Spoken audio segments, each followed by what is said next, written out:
Hello and welcome to the 18% podcast. This is the podcast where every single guest will be working class. But why 18% you may ask? Well, basically there was a study in 2018 which revealed that only 18% of people in the performing arts are working class.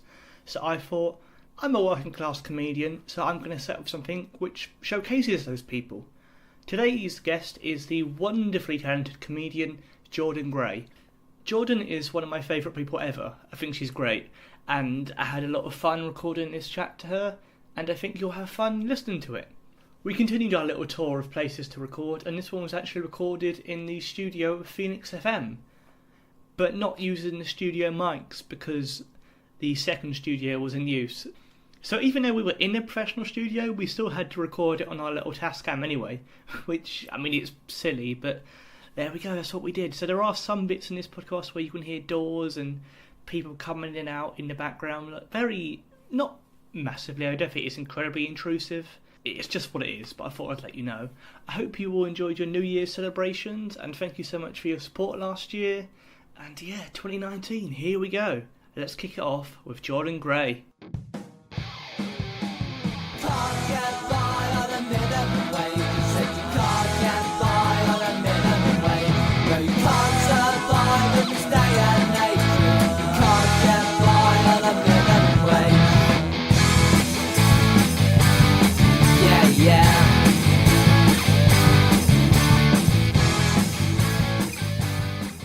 You're a comedian, a writer, a singer, a songwriter, a spoken word artist, a reality TV show star, a magazine columnist. It sounds like you're being sarcastic now. A radio presenter, and a Pokemon trader.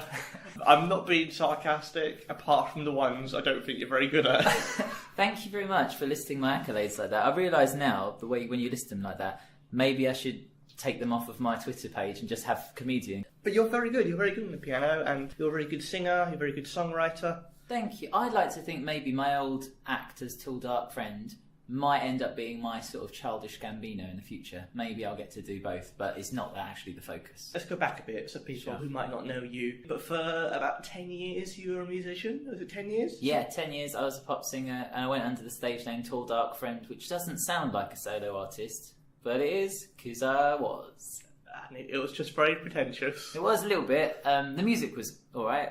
It was good. I was trying to invoke a sort of Jekyll and Hyde aesthetic of like, oh, you will meet a tall dark stranger. Who is it? I don't know, but it sounds good. That was my understanding. Was that your big selling point? I used to say that good. Verbatim. I just come on and be like, ooh, who am I? You don't know, but I sound good. I didn't realise until about 2 years before the end that I actually was just being a comedian the whole time. People coming up at the end and saying, thank you so much, we really enjoyed ourselves. I've never laughed so much. I was like, it was not my intention. I was like, oh man, maybe I'm a comedian that hasn't got any jokes yet. Because even your some of your musical recordings have you doing like impressions in them and stuff like that. Yeah, it's like that thing of the sampling, which is obviously like a staple of electro and hip hop music. I was like, I want to do that without a computer, because why not? Like, it's kind of a reactionary thing. So I always did it as like, I wanted people to go, oh my god, did you know she didn't use a computer for that? Or that's not a clip, that's just doing it. So I always wanted the attention for doing unusual things. Yeah. Okay. Because of my ego and that. You never mention your ego. You do. I do every day. Best known for The Voice, which, I mean, are you sick of talking about that yet? No, it was very good to me. So I'm bored of like it being part of my story, but not. I'm very grateful for it. So my aim now and my job is to surpass that as being the first thing that pops up on Google. Our mutual friend, promoter, and magical comedian Kyle Wallace, he said a very nice thing on one of my first gigs. He said, "It's very good, and I expect that The Voice will soon become a footnote in an otherwise illustrious comedy career." I thought, yeah, I'm having that. I think it's already on the way. Oh, I would agree. Doing my bloody best. Was Tom Jones as attractive in real life as he is on telly? It's a really weird question to ask. I'd never met him. What? We had Boy. He was there. But Boy George was our Tom Jones stand-in. It was the year without Tom Jones. Oh, really? Yeah. It was the one year that he wasn't there, and there was all that like scandal, I guess, about him being fired and not fired. And So didn't was it notice like them his back. ghost was there? No, Boy George was there. And I don't sort of think of Boy George as a spectral Tom Jones. Really? He was just another man with a different accent and style. Do you wish he was Tom Jones, though? No, I like Boy. Boy was really nice, and he took us for dinner after one of the live rounds, me and another contestant, and he said nice things about me, and some really scandalous showbiz things that I can't ever say ever again to anyone, and I just have to live with them. Yeah. I shouldn't have even said it because I just cannot say things. You can't say anything. Nah. Hold on, I'm just going to pause the podcast. He once nicked a cheese sandwich off Jimmy Carr. That's not true. I'm going to pause the podcast to find out what actually happened. Okay, we're back. Oh my god, I can't believe it. And you wouldn't have thought it would even fit in there. I know, yeah. Yeah, 12 of them. Freddie Mercury dressed up as a cat. Who'd have thought it? But wow. Which was really before my time. That's incredible. I can't believe he told you all that stuff. I know, mad, right? That was brilliant. Wow, that's fantastic. So you got on with Paloma Faith. She was like your mate. Yeah, she was my official mate. She was my mentor. She was the lady that taught me to stop worrying about my gender when singing and just sing in my normal register, which is why some of my Kate Bush performance comes out a bit Barry White. Did she actually teach you that, or is this... No, she really did. She genuinely was like, I was all worried and I had to do Kate Bush, which is, it's me, it's coffee. I mean, it wasn't that song, but it's high, ruddy high. Yeah. And I couldn't do that without struggling. So I said to her, please don't, can I do a different song, because I don't want to seem like a parody of a woman. I'm transgender, by the way. Surprise! You wouldn't have known that from a podcast because it's an audio medium. Well, and my voice is quite low. I didn't want to bring it up. I know a lot of transgender people in the arts, and it's what they get within 2 minutes of every single interview. Yeah, I think they're probably a bit tired of it. I suspect you might not have even mentioned it, but it's relevant to the story only because I was saying to her, I don't want to sound like a parody of a woman.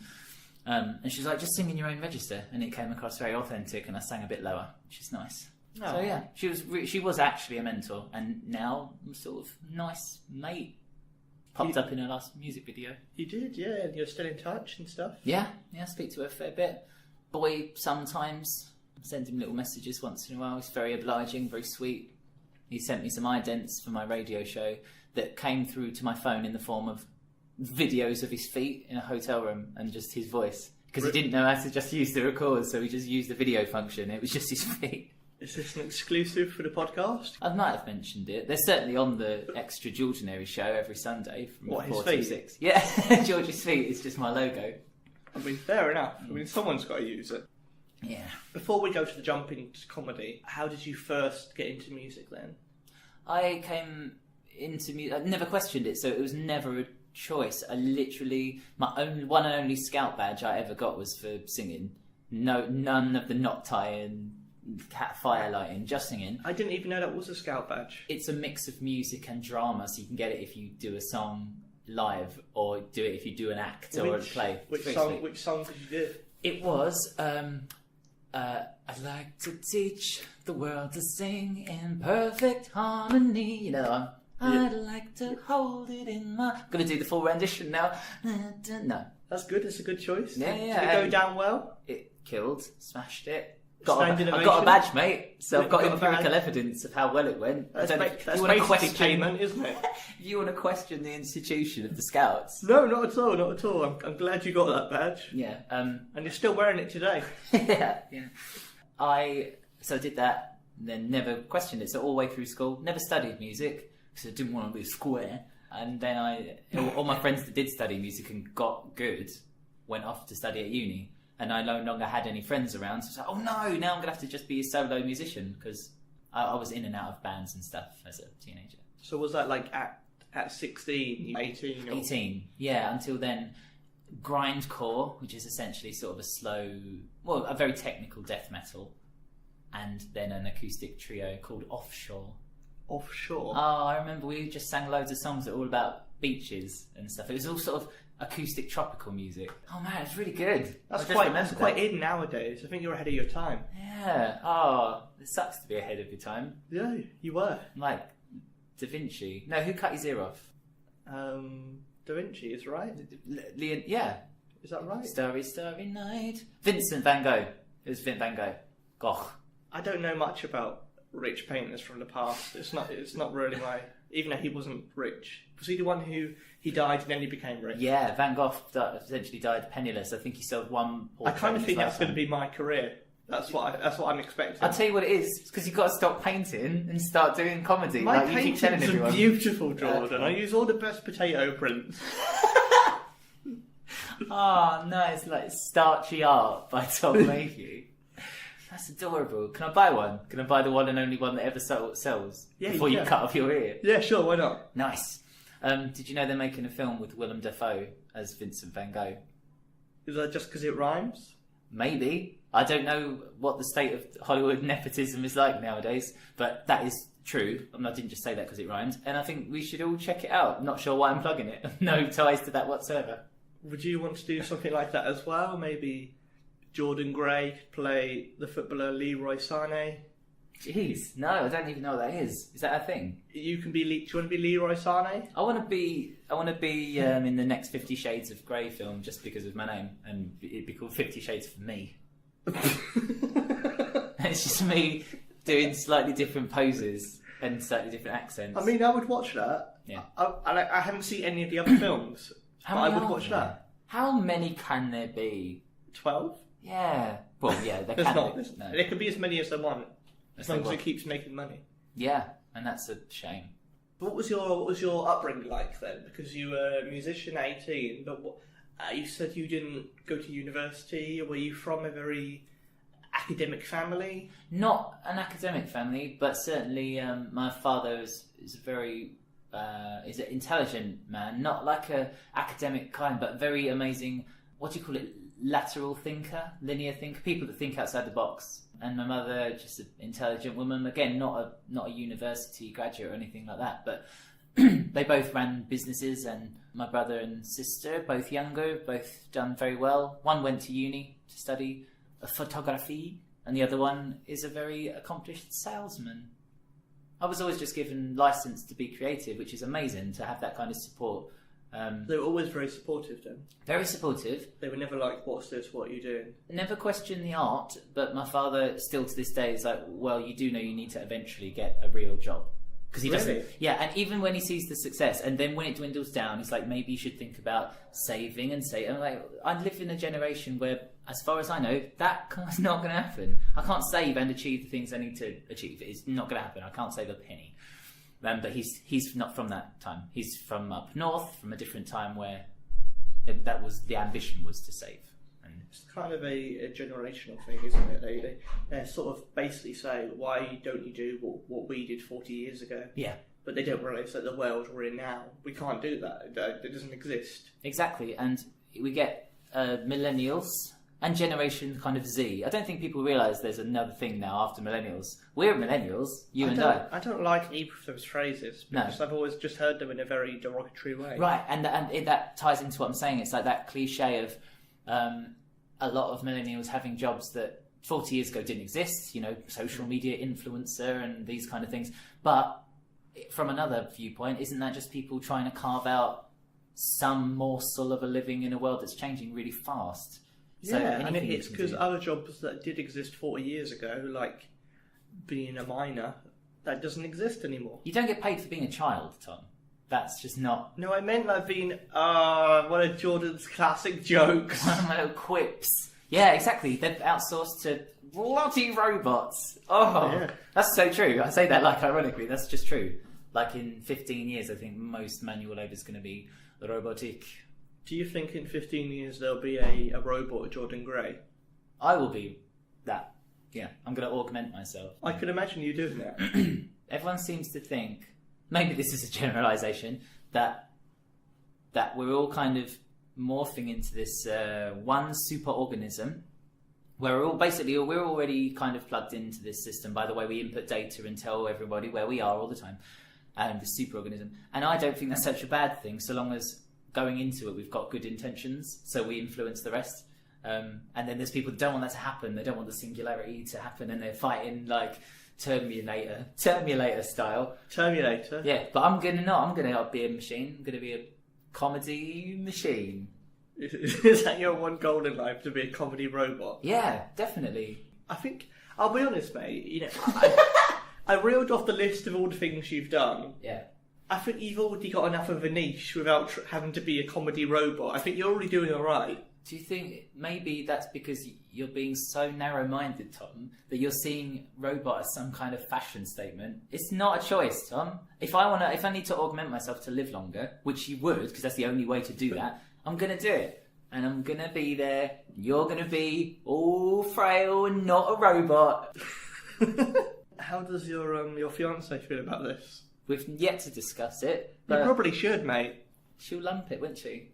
Will she? That's life. She don't know what's going on. My fiance is, she's been very supportive, and she will, I think, she's definitely on the other side of this. She doesn't like the idea of us augmenting and merging with machines at all. So we have this real conversation. How will that affect your relationship? That's a really good point. When you're a terminator, as you put it, and she's just a normal woman, how's that going to work? I think it'll be like a Romeo and Juliet, but there's got to be some franchise there that we can start. Who would play you in the movie of yourself? Me. Well, that's opportunistic. I think I'm best at it, I'll be honest. Yeah, but do you really know how to bring out your essence? I think so. Do you even know what it is? This is a good question as a comedian. Do you know what your essence is if you had to sell it, for want of a better word, or pitch it without somebody seeing you at all? Not even voice on the phone, just a statement. What's the essence? We talk about in comedy the idea of low status and high status performances. You certainly strike me as a high status, high energy kind of chap. Have you ever seen my comedy, Jordan? You play sort of moribund, sort of morose, lachrymose. That's amazing that these words are all very similar and actually mean the same thing. Yeah. That's Latin! Which is Jordan's new catchphrase. She says it every day. That's Latin. I've got to learn how to say that's Latin in Latin. That'd be the best catchphrase.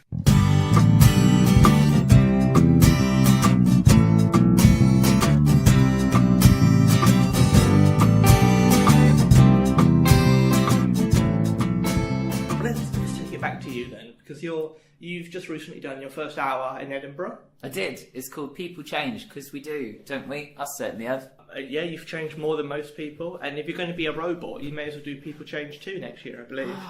Yeah, the reboot. Yeah. Next year's show, actually I'm not going to spoil it right now, but I've got the theme already, and I'm super happy with it. And how did you feel your first hour went? My first hour was fine.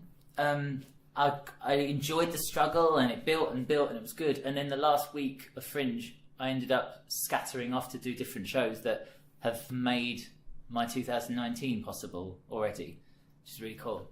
Why do you think it was a struggle? Do you think it's because you didn't have like a big agent behind you? You didn't have enough money to promote it? Do you think that could be why? Not knowing how to use the limited resources that I had is a big deal. If you've got not that much money, you want to know that you're using every single penny properly, and I don't want to resent having spent something on something that wasn't necessary.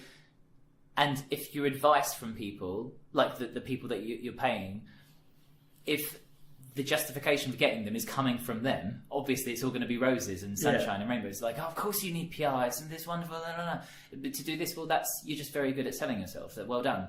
I didn't have any of that, and I tried to stay out of it all, and I ended up spending more money than I wanted on advertising and not enough on a ground team.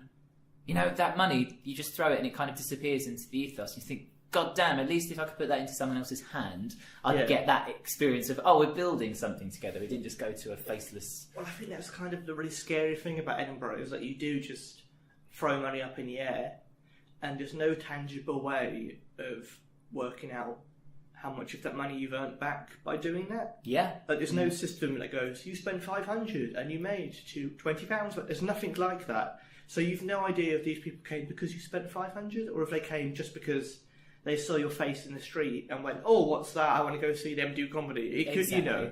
The only way you can tell if your advertising specifically worked is if you have very, very small audiences that you can actually speak to afterwards and you ask them. And that is unfortunately too often the case for a lot of people, which is a shame. I was very fortunate to have broken even on the room itself, and I lost money on the advertising. But my fiance has been very... she's sort of bankrolled my advertising for me, which is insane. if you didn't have Helly there helping you, do you think it would have been possible? No, wouldn't have been possible without Helly's input. And then this year, my ambition, it's kind of nice that it worked out that way, because now my ambition is for her to be able to like drop 2 shifts at work from now on and me cover that excess because of what, what I've built around this year. I've now got enough paid stuff coming in to be able to do that. You're walking a tightrope, and I don't think art is ever good if you're not uncomfortable.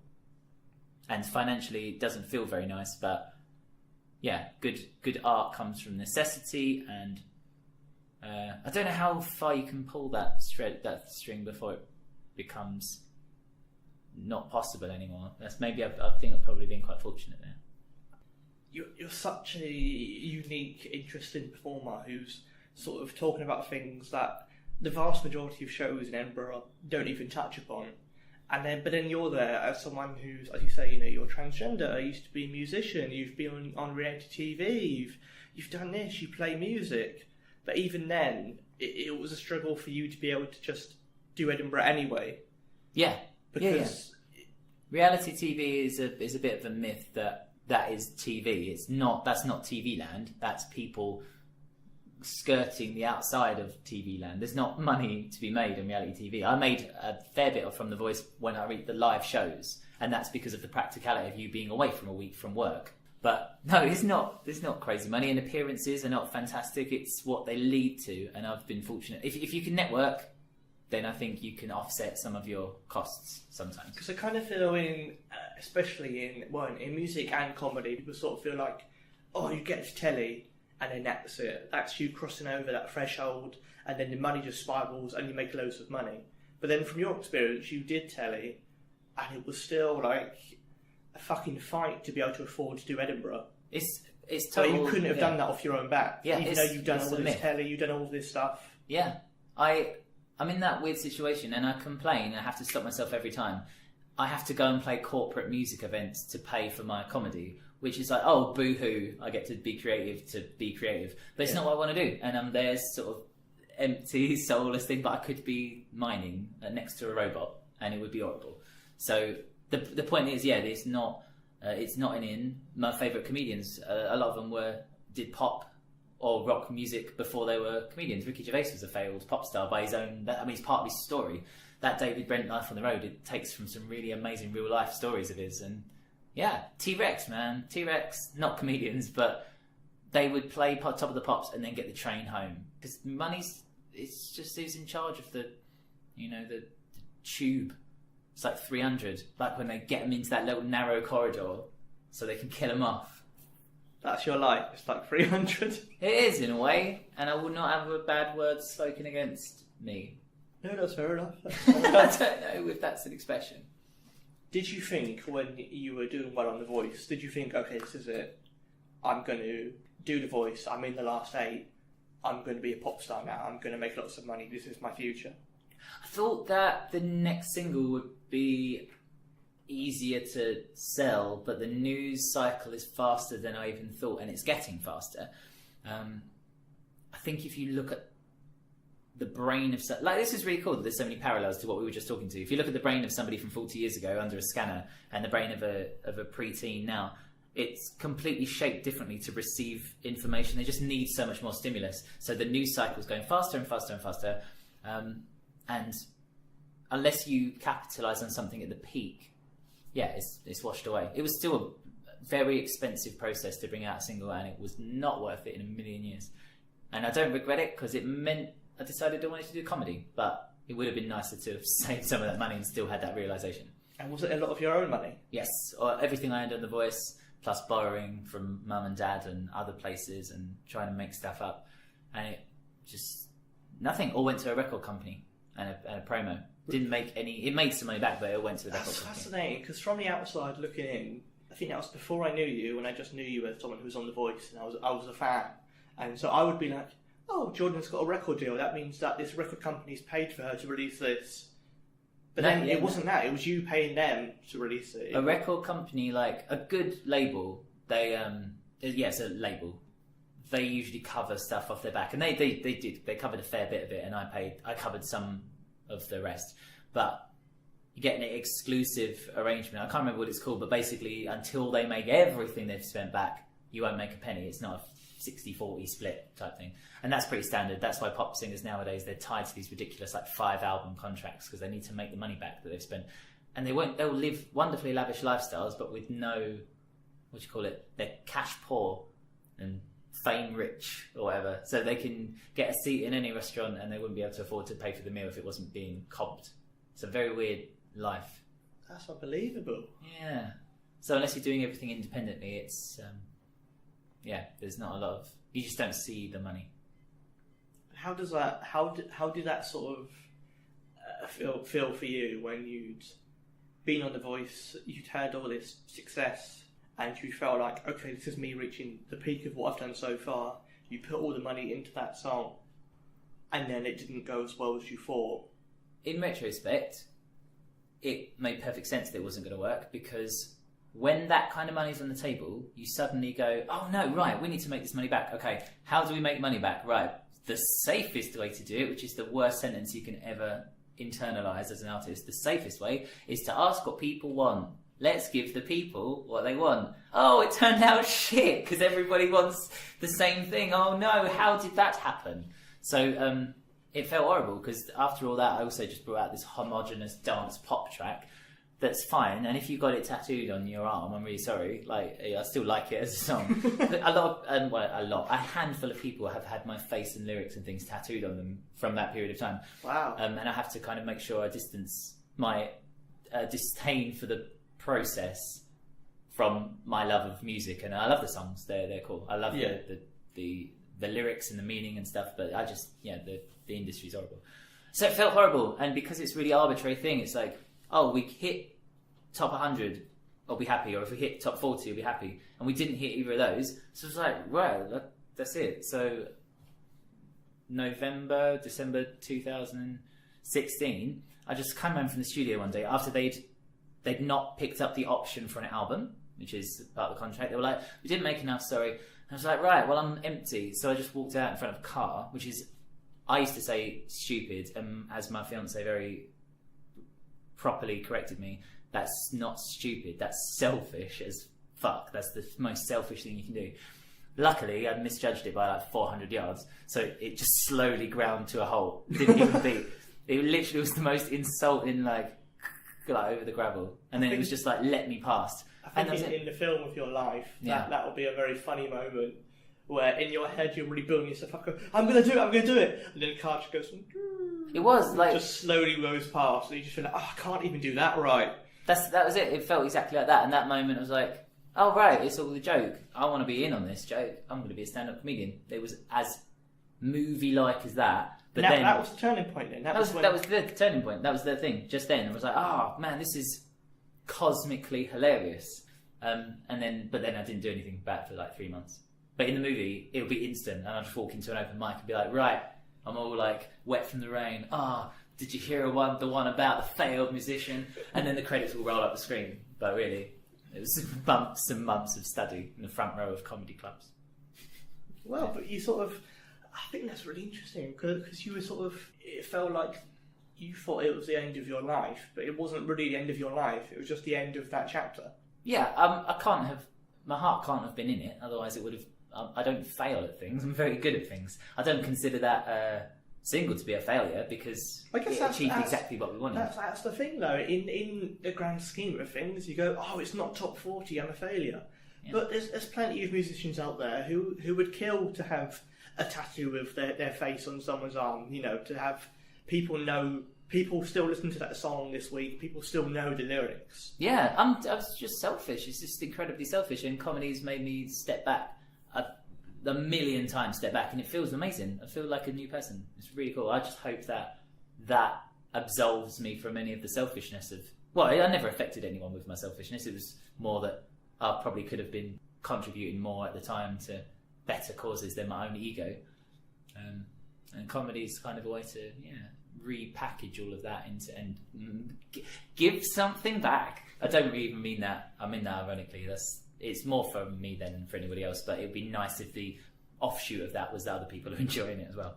I think the most annoying thing for you, though, would have been if you had stepped out in front of that car and it had been the sad end of Jordan Gray, like a week after you did that, the song would probably reach the top 40 and gone platinum, and which was the name of the song. That was kind up of there, looking down, going, "Oh, for fuck's sake, guys!" You know, that'd be hell. The song was called Platinum, and it was like this talking about selling 1,000 million copies of itself. All the metaphors in it about relationships are all about record producers. It's like it could have been any more obvious that I was like hating the process. So yeah, you're right. That would have been the biggest cosmic irony of the lot. But it all worked out really good, and it's honestly, it probably sounds really sad, but it's not. It's great. Everything's really good. Well, I think I've spoken to some people about your comedy, and a lot of like some critics I've spoken to about your show last year, and what they really liked about it is that you could have had that sadness, you could have had the woe is me, how hard it was to be transgender, how hard it was to not succeed at music, etc., etc. But you didn't do that. You just had a funny show. Yeah, a comedian to me wasn't. I like a good storyteller, but the trend nowadays for having that kind of pathos in there, that wasn't a part of the comedians that inspired me. So I've never had that as an option in my mind. So I don't know. How do you feel about that stuff with comedians nowadays talking about that sort of thing? Do you think it's a comic by comic basis, or is it a trend that annoys you or that you like? I feel it's a comic by comic basis. I think a lot of comedians I've seen have done it fantastically. I think it's possibly just got over the threshold now, though, where I think it's a bit done, and you can see it coming a mile off, and there's enough comedians now who are doing it, and you can see through them and see it's not genuine. Yeah, because you feel like oh, they're doing it because they feel like that's what they have to do in Edinburgh. But it's like, well, no, you don't have to do that. You do what's true to you. You don't have to go, here's the sad bit at 40 minutes, because you don't need that. You know, I know people who've done a show last year, and their agent would say to them, "Oh, so where's the sad bit in 40 minutes?" That's mad. Like that directly, openly. It's like they were like, "I don't need that. You don't need that," because everyone did that for so long that I think comedy is moving on. I think that's. I might be proven wrong next Edinburgh. Who knows? But I kind of feel like that's been done as a format, the same way that you could predict a Disney film. I think you can predict lots of comedy shows now, because you know that, they're going to introduce themselves. In 20 minutes they'll put a seed in, and in 40 minutes that seed will grow, and it'll be, oh no, is there going to be a happy ending? Then 45 minutes, and it was happy, and it's all just sort of like you can see it coming. And it's so formulaic, and they're so successful because that hits the lowest common denominator. So it's our job as comics, while things are still all up in the air, to establish comedy as a controlled chaos still, and not just all be veering for that formula. Let's actually do stuff completely out of the box, so that comedies gets to retain its reputation as being, it could be anything. Yeah, because if we go into formula, then I don't want to be a stand-up comedian anymore. I'll do something else instead. I think one thing that's really been interesting about this chat is that the fact, like, in 2016 you did The Voice, and then you were like, I don't want to do music anymore. Then 2017 you started comedy, just doing clubs and little spots here and there. 2018 you did your first hour, and it was difficult, it was a struggle. But what's quite nice, though, is I think that you've sort of already hinted that 2019's going to be bigger and better and easier and funner. Yeah. I wonder if it's I want to phrase it properly, but in order to do that I have to sacrifice some of my humility, because I don't fail at stuff. I just don't, right? I don't, mostly because I pick things that I know I'm going to be alright at to begin with, like at least a little bit, and then build off that basis. But it's because I'm terrified of failing, and of course most of us are, so I just don't. I do good at everything that I do, and I'm willing to sacrifice everything to do that. And comedy just feels so right, and everything's working, and I know the trajectory. So the only things that can fail are completely left field events like meteors, or my own laziness. And I don't feel lazy right now. I feel like next year's going to be bigger, better, and as you say, more fun. Thank you for that quote. I mean, yeah, if you want to use that on your poster, feel free. It'd be weird to say that on the poster. More fun. Like, no. Verbatim, I'll just use what you just said. So it'd be the poster, but then at the bottom it would be, next year's show is going to be bigger, better, more fun. They're like, oh. I think you should, yeah. What about this year? Forget this year. Next year's going to be better, bigger, better, more fun. You just wait. And next year's going to be you'll be thinking, why? How are we even friends? How does she have the time and inclination to be mates with me? We won't be friends. We won't be. You'll be off earning billions. Billions is a stretch. Jordan Gray's Comedy Roadshow. Yeah. Do you want to be on it? Yes. Too bad, because we're not mates anymore. You've made that explicitly clear. I was willing to throw you a bone. Oh, well, that's my career over. What a lovely start to this podcast series. You're good at comedy and jokes.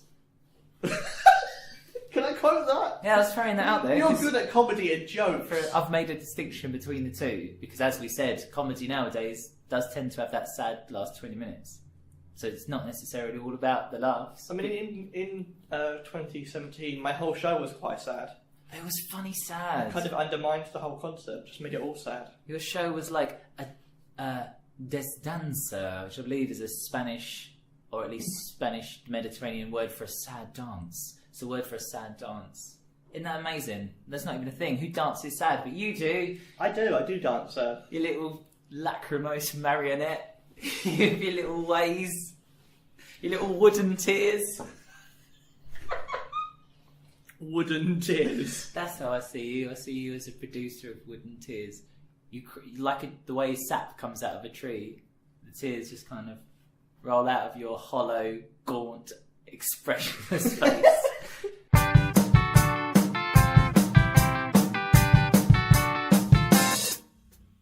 Of course, you're not just working on a new stand-up show for next year. I'm part of a team that's putting together a proof of concept for a mini-series. The idea is that it's then it proves it's funny, it proves its own worth, and it proves our own resourcefulness, being able to put it together without the aid of a production house. We've got a fantastic little Justice League of a team, and we've put it together from nothing. There's no guidance on that. It's everybody's talents coming together. There's no centralised. Because apart from our wonderful producer Olivia, there's no house that's there's no roof to this process. We're all just coming at it from different angles and putting it together, and that's the exciting bit. I think when it eventually does get picked up, that probably some of that excitement could go away, because this is all like that early stages, scrabbling around, you know. And the concept was devised by you. It was written by you. Yeah, it's really cool. I'm playing myself, except an exaggerated version of myself. So it'd be hard to understand this or conceptualize this, but I play myself with a bit of an ego. You? Yeah, I can't even think of the words. What's the word for when someone puts themselves above your... Oh, being Jordan Gray. Oh, that's it. I'm playing Jordan Gray. I play what I like about you, Jordan, is that you're very much a method actor in that you've spent the last 20-odd years working on this character. Yeah, it's a Stanislavskian approach. I've been thinking about this since day one. I mean, how sort of crazy is it for you that this time 2 years ago you'd be, thinking about the platinum release? Really important to make that distinction that the song did not go platinum. I only realise that now in retrospect when people talk about the platinum release. 2 years' time, though, how much things have changed. Yeah, I honestly thought I'd be doing music forever, so changing that was not painful but really unsettling. And now it just feels normal, like, why wasn't I doing comedy the whole time? Answer, because you need to go through a load of pain and stuff to have that fuel, I think, to really be able to talk about funny things. Also, been on stage for 10 years. So even though I'm a baby in comedy, I know what it's like to be on a stage. I'm allowed to be there. I don't feel like I'm not allowed to be there.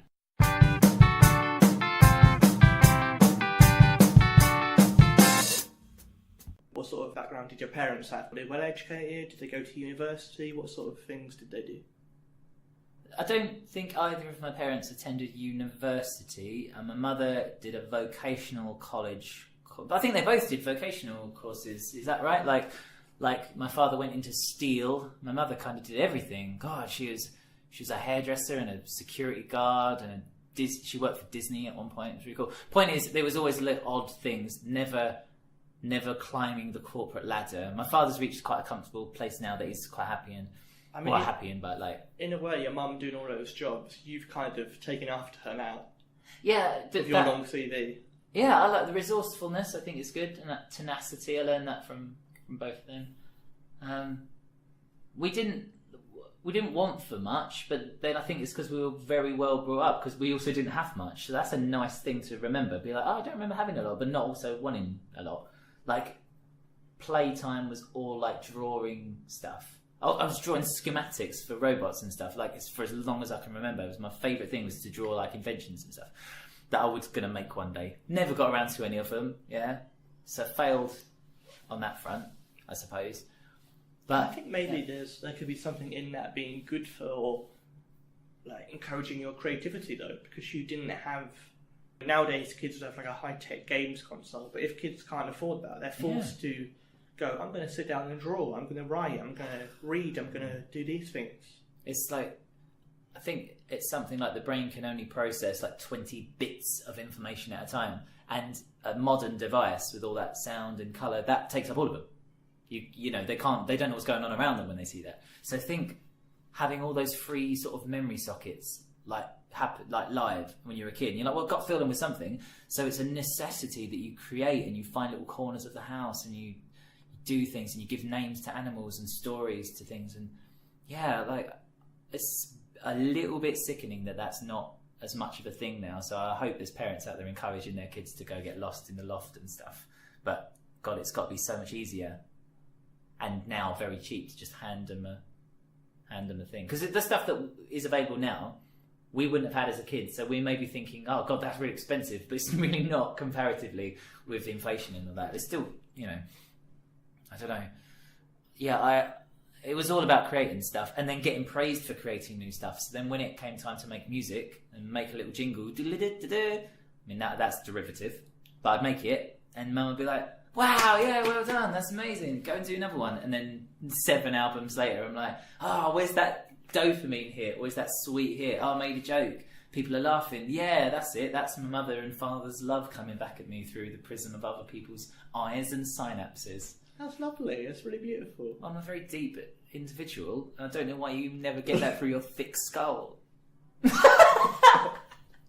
Like, let's backtrack, alright? Because the insults, they're coming from a place of love, right? Yeah. It's a lack, what's it called when you don't have something? A lack of something, deficiencies, I think, breed creativity, and art. Best art comes from necessity. Also, you're very clever and nice. Thanks. Yeah, it's good to cut that in there. So, like, growing up, your parents were very sort of encouraging and supportive. Did they, like, pay for lessons in piano or singing or anything? No, I think because it was never ever treated like this is what Jordan's going to do commercially. It was always a hobby, and so there wasn't ever that investment of like, oh, we need to get on this now and like train this or whatever. Because we're kids, you don't know what you're going to do. You just get excited about everything.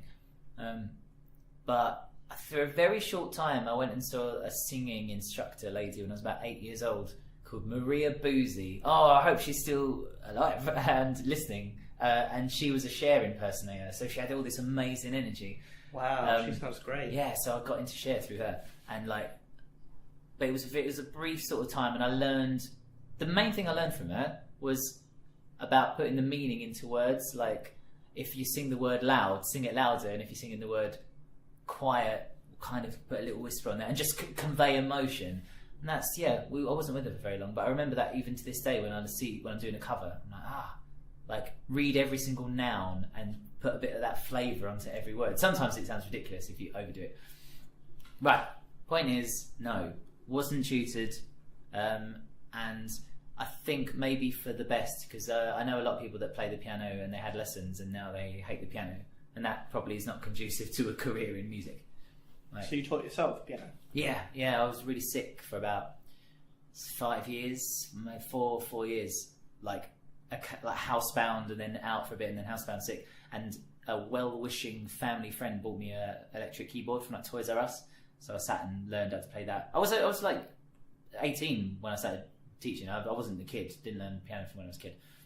And then learning all the like, I press this button and there's a beat. Oh, I'm allowed that beat. There's probably no there's no royalties on that. I'm just going to use that beat. And I would record these rubbish little pop songs with a pair of tights pulled over a coat hanger as a pop shield to stop the coming through into a little computer microphone and made these little weird Scooby-Doo pop songs.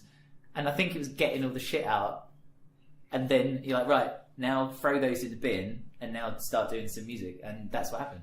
So yeah, I got out all those weird little mistakes on a few albums that no one's ever going to hear. And then started doing piano-based pop, a la David Gray.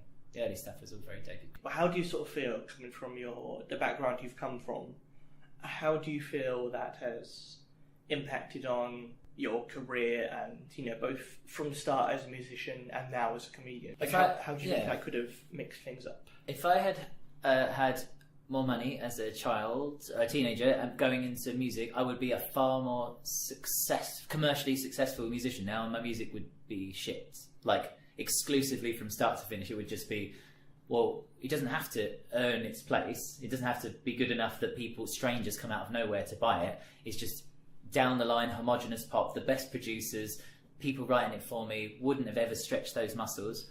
And it would have been awful. The first 4 or 5 music videos, we made them for £100 each, and they all won awards for editing. Then we spent $6,500 on the platinum video, and it won nothing, and it was the most rubbish, like, oh, should we put, what do people like?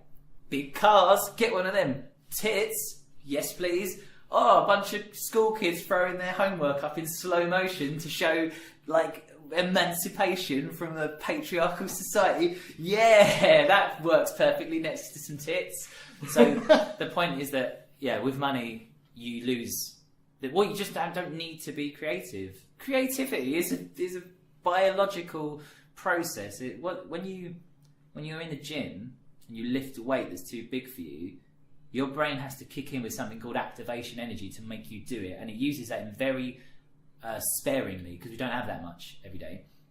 And then you have a reaction that happens in your muscles. I can't remember what it's called, but it's the thing that actually makes them break and grow again. If you never have had that your whole life, you're not going to be anything. You certainly don't deserve to hold any position of sort of authority. I'd rather have artistic integrity than just down the line box ticking success. So if I'd had more money, I probably might be like maybe even more insufferable. I don't know, as a person, I might be like all of this, but with no talent to back it up. Whereas I think we can all agree I'm incredibly good at everything. So it's alright that sometimes I ego, because it's coming from a place of, well, I've earned it. I'm trying my bloody best. Give me a chance. Yeah, you've worked hard. When I'm not here, can you please tell your listeners that I'm only joking for most of this? No. Okay, that's fair enough. That's your choice. Why would I lie to them? Yeah. Hopefully people realise I'm being ironic when I say I'm good at stuff, even though it's factually accurate. Yeah. So who were like sort of your bigger inspirations? Who sort of inspired you? You mentioned Ricky Gervais for comedy. Was there any other people who were like, really were like, yes, they made you go, I want to do this, I want to be this, I want to do that? Yeah.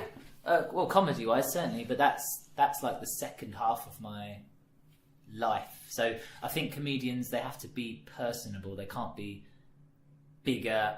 They can be larger than life, but you have to be able to relate to them, to be able to empathise and laugh. That's what laughter is. But musically speaking, having not having so much, not having access to that much stuff and money and all that, I wanted to be Michael Jackson. It was everything, and clearly had everything. And like, I never had, like you speak in your set about like working class hero, and I never even really understood what that was until like I started speaking to you. I guess I've always known that they were these things, but I never had one. I never thought, oh, that person's like me. My thing was, I'm gonna be that star crazy thing up there, and it's unattainable because it's an illusion anyway. So I never had a person that is in my class bracket that I affiliated with musically. It's only moving into comedy that I was like, oh, and yeah, there's the people that have struggled are the people that are really making me laugh. That's interesting, because I was a big fan of Michael Jackson as well. I still am, and I think he also would have had that struggle. He came from a poor background. Mm-hmm. You know, he would have fit into the working class bracket, even though people won't have thought that, because for 40 years he was to be honest, a bit of an insane billionaire man. He Yeah. was just Nouveau literally riche, throwing isn't he? money around, being a bit of a... His head was kind of gone, to be honest, I think. Yeah. But he came from like a really poor background. The whole reason the Jackson 5 were a group was because his dad went, right, we've got no money, how can we make money? Let's beat these kids until they're talented. So crazy. Like, see that, you just say that and that just reframes everything for me straight away, because of course he did. And it's so hard to separate him from that for a multitude of reasons, but he kind of invented himself into the opposite of what he was as a kid. I guess that could be part of the reason he was so ridiculous with money, because growing up he had no money, so then when you have it, you're like, fuck, I can do whatever I want, and it can make you sort of, lose perspective. But at the same time, he also, in terms of, massive pop stars, he did a shitload for charity. Yeah. And that could have obviously come from his background, because he's come from an area where he had nothing growing up. So then when he had a lot of money, he was like, right, let's do Earth Song, let's do Heal the World, let's raise money for all these charities, because, as you think people who are born to money, they don't necessarily get taught that empathy. Yeah. Whereas if you were born with nothing, you have that empathy inbuilt in you, because you're like, no, I can remember when we couldn't afford to eat, and I can remember when this happened and that happened, so I'm going to try and give something back. Yeah, it's cool to be crazy billionaire, crazy empathic billionaire. Yeah. I'd like to think. Money's not even on my mind, because I'm literally ploughing every penny I have into critical success. So it's a bit different. But like, when it goes crazy and I'm rolling in them Benjamins, I'm not going to have an understanding of the value of money. But it will. When my massive, ridiculous splurges happen, they will definitely not be on my own behalf, because I don't want anything. But I get an insane amount of joy from, like, I don't know, just making somebody else happy, even if it's for that weird little brief candle. Maybe I am a nice person, because that just came out quite organically. Sorry if that spat at you then. It was intentional. You were nice until you spat at me. Yeah. It's just your beliefs. Really undermined it, I'll be honest. Yeah, mate. It's your whole belief system. I don't agree with it. I just wanted to show you that. I will not. I will spend money seemingly ridiculously on the outside, but actually I don't want anything big. I want to get Helly a nice kitchen. I want to get my fiancée a really nice kitchen. That's sweet. Yeah, that's kind of the only thing I'm aiming for. Very Carl Pilkington. I just want a nice boiler and a nice kitchen.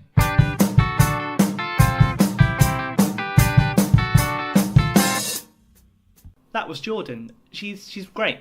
I just like to say it so many times, because I really, really, really do think she's wonderful as both a human and a comedian, and everything she ever does.